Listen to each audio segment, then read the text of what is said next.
juda ko'p oshxona mebellari noto'g'ri loyiha qilingan. An'anaviy kichik oshxonalarda faqat L shaklidagi shkaf joylashadi. Natijada stol usti torayib, samarasiz bo'lib qoladi.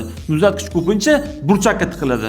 Ovqatlanish stoli qo'yilgach, o'tish joyi ham torayib, qarama-qarshi tomonda hatto oyoq kiyim shkaf uchun ham joy qolmaydi. Buning o'rniga tashqi devorni olib tashlab, maydonni kengaytirish mumkin. Kirish qismida g'ishtdan qurilgan devor va polgacha cho'zilgan oyoq kiyim shkaf joylashtirsangiz, butun oilangiz oyoq kiyimlari tartib bilan turadi. Bundan tashqari, mayda buyumlar uchun ikki tortma va oyoq kiyimlarini almashtirish qulay bo'lishi uchun pastki o'rindiq ham qo'shiladi. Oshxona tarafda esa qatlamli saqlash tizimi o'rnatiladi.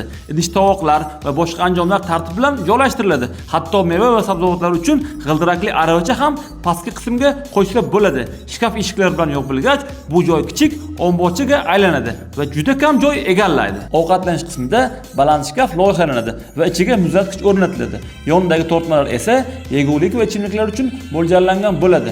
Oshxona shkaflarini ovqatlanish maydonigacha uzaytirish orqali qo'shimcha saqlash joyi yaratiladi.